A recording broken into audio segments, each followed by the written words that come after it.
Our top story today is about the news of the hour. As you all know by now, Queen Elizabeth II passed away at the age of 96. Now, when she ascended the throne, Britain was dominant here in West Asia.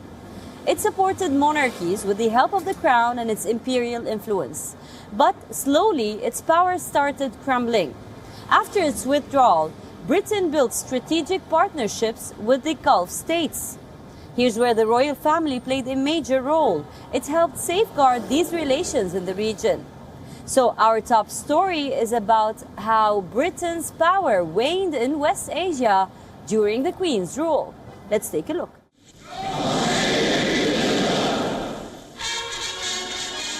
Queen Elizabeth II ascended the throne in 1952. Britain at that time was a dominant power in West Asia.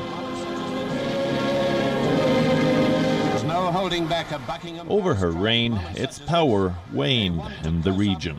It was a period of troubled decolonization.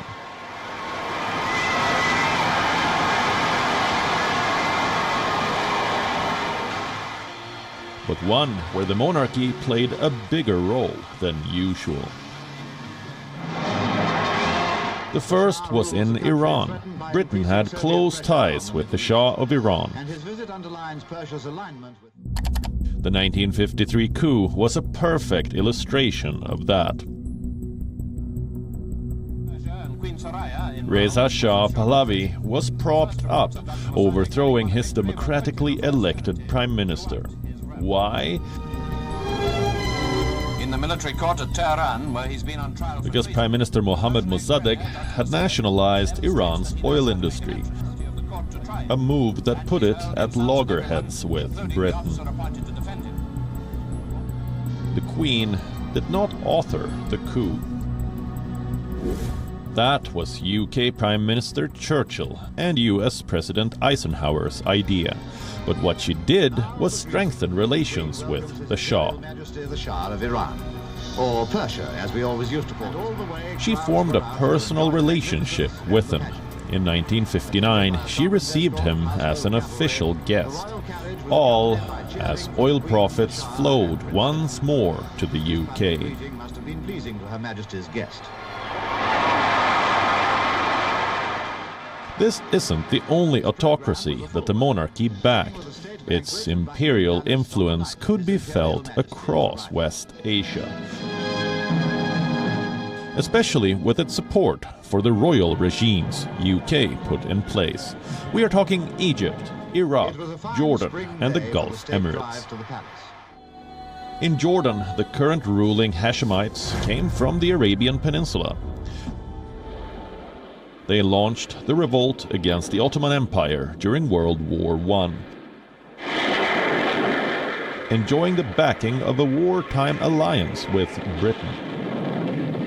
What they hoped for was an independent Arab state, one that would stretch across much of West Asia. But it didn't work like that. Britain and France carved up the Ottoman Empire after the war. They broke promises and drew arbitrary borders. Borders that guaranteed years of conflict. The words of the prophet Jeremiah. Thus saith the Lord, refrain.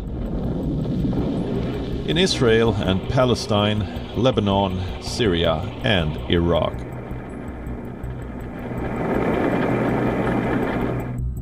King Abdullah I was given Jordan, a swath of desert populated by nomadic Bedouin. He was the great-grandfather of Jordan's current king, Abdullah. His brother Faisal was placed on the throne of Iraq, loosely based on ancient Mesopotamia. The British helped establish both kingdoms in an English mold. Jordan got a British-style bureaucracy. In Iraq, a band played God Save the King at Faisal's coronation. Constitution from his uncle, who has been regent for 14 years. Both suffered the wrath of Arab nationalism that erupted after World War II. Abdullah was assassinated by a Palestinian nationalist in 1951. Iraq's King Faisal II was killed in a bloody 1958 coup.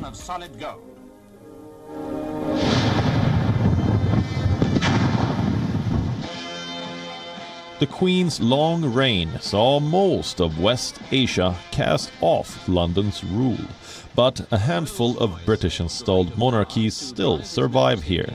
They have survived decades of war and turmoil. Now they are seen as bastions of authoritarian stability.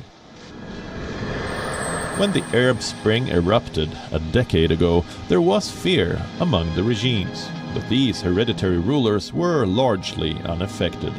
The days of imperial pomp and gunships may be over, but the region's emotional and fictional ties to England run deep. Emirs, sultans and kings attend the Royal Military Academy at Sandhurst.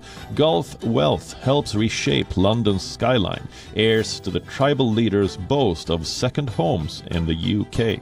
They talk about their degrees from British universities. They pour millions into the British economy, buying up luxury property and Premier League football clubs.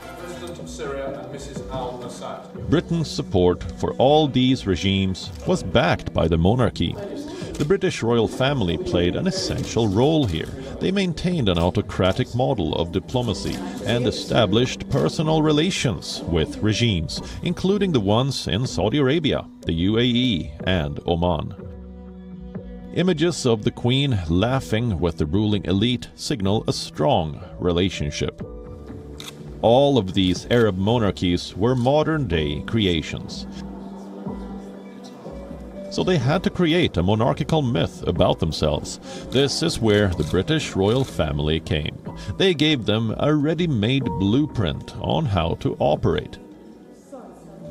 The Queen may have overseen Britain's crumbling power here, but she helped it forge and maintain decades-long connections. West Asia Bureau, WION World is One.